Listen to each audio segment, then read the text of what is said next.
মৰমৰ শিক্ষাৰ্থীসকল, আজি তোমালোকক এটা ধুনীয়া কাহিনী ক'বলৈ ওলাইছোঁ। তোমালোকৰ অসমীয়া কিতাপৰ 14 নম্বৰ পাঠত থকা এই কাহিনীটোৰ নাম হ'ল পৰুৱাবোৰ কামিলা হ'ল কেনেকৈ। আমি আটাইয়ে পৰুৱা চিনি পাওঁ, নহয়নে? বৰ ব্যস্ততাৰে লানি পাতি গৈ থকা পৰুৱাবোৰ চাই বৰ ভাল লাগে। অকণমানি পৰুৱাবোৰে মিলিজুলি বহুত কাম কৰে। শীতকালত খাবৰ বাবে খাদ্যবস্তুও সাঁচি ৰাখে। আমি দেখা পোৱা এই কৰ্মী পৰুৱাবোৰ আগতে হেনো বৰ এলেহুৱা আছিল। সিহঁত আছিল নিৰ্বোধ আৰু আনৰ ওপৰত নিৰ্ভৰ কৰি চলা ধৰণৰ। কাম বন নকৰাকৈ আৰামত খাই বৈ থকাৰ বাবে সিহঁতৰ চেহেৰাবোৰো নুদুকা নুদুক হৈ পৰিছিল, অৰ্থাৎ শকত আবত হৈ পৰিছিল। এবাৰ কি হ'ল, পৰুৱাবিলাকে কেইটামান চোৰৰ ঘৰত বাস কৰিছিল। চোৰবিলাকে চুৰ কৰি আনে আৰু পৰুৱাবোৰে আৰামতে খায়। কিন্তু এবাৰ চোৰবিলাকৰ ঘৰটোত জুই লাগিল আৰু চোৰবিলাক তাৰ পৰা গুচি গ'ল। এতিয়াহে পৰুৱাবোৰৰ মহা বিপদ হ'ল।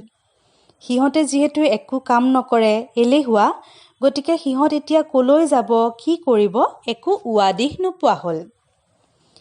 তেনেতে পৰুৱাবোৰে জোপোহা এটাৰ আঁৰত টোপনিয়াই থকা এটা বুঢ়া শহাপহু দেখিবলৈ পালে। সিহঁতে আটাইয়ে গৈ বুঢ়া শহাপহুটোক আক্ৰমণ কৰিলেগৈ। তেতিয়া বুঢ়া শহাপহুটোৱে এটা বুদ্ধি পাঙিলে। শহাটোৱে পৰুৱাবোৰক সুধিলে, তহঁতে যে মোক খাব খুজিছ, তহঁতৰ আৰু একো খাবলৈ নাই নেকি? পৰুৱাবোৰেও কেইদিনমান একো খাবলৈ পোৱা নাই বুলি কোৱাত শহাটোৱে পুনৰ ক'লে, তহঁতে মোৰ এই হাড় ছাল ওলোৱা শৰীৰটোতনো কি খাবলৈ পাবি? তাৰে তহঁতৰ পেট নভৰিব। মোক তহঁতে অলপ সময় দে। মই হাবিৰ মাজলৈ গৈ অলপ ঘাঁহ বন খাই নুদুকা হৈ আহোঁ, তেতিয়াহে তহঁতৰ ভোক গুচিব। নিৰ্বোধ পৰুৱাবোৰেও শহাটোৰ ফাঁকি বুজিব নোৱাৰি শহাটোক যাবলৈ দিলে। পৰুৱাবোৰে শহাটোক সুধিলে, তুমি পিছে কেতিয়াকৈ ঘূৰি আহিবা?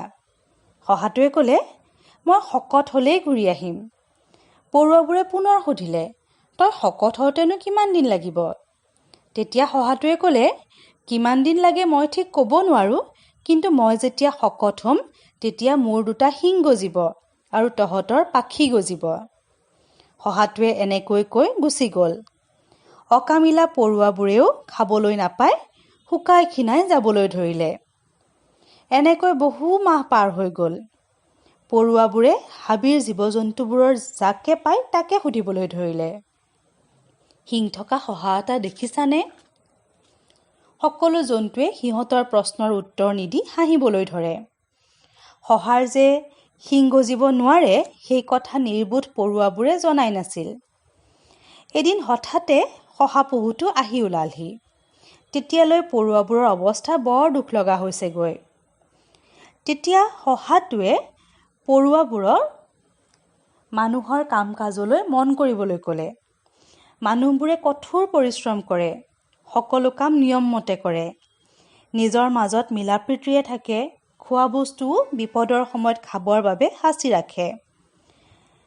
শহাটোৱে পৰুৱাবোৰক ক'লে, তহঁতেও যদি মানুহৰ দৰে থাকিবলৈ ল' তেতিয়া তহঁতৰ দুখ কষ্ট নোহোৱা হ'ব। এনেকৈ কৈ শহাটো পুনৰ হাবিৰ মাজলৈ গুচি গ'ল। শহাটো গুচি যোৱাৰ পাছত পৰুৱাবোৰে শহাই কোৱা কথা ভালদৰে গমি পিটি চালে। তেতিয়াৰ পৰাই পৰুৱাবোৰে নিজৰ অকামিলা স্বভাৱ এৰি মানুহৰ দৰে কঠোৰ পৰিশ্ৰম কৰিবলৈ ল'লে। সৰুবিলাকে ডাঙৰৰ কথামতে চলিবলৈ ল'লে আৰু সিহঁতে আনকি বিপদৰ সময়ত খাবৰ বাবে খাদ্য সাঁচি ৰাখিবলৈও শিকিলে। গতিকে এই কাহিনীটোৰ পৰা তোমালোকে পৰুৱাবোৰনো কেনেকৈ কামিলা হ'ল, কৰ্মী হ'ল, নিজৰ এলেহুৱা স্বভাৱটো এৰিব পাৰিলে, এই কথাবোৰ বুজিব পাৰিলা, নহয়নে? এই সাধুটো ভৱেন কুমাৰ বৰাই লিখা ফচল নামৰ কিতাপখনৰ পৰা তোমালোকৰ পাঠটোত দিয়া হৈছে। তোমালোকে মন দি পঢ়িবা।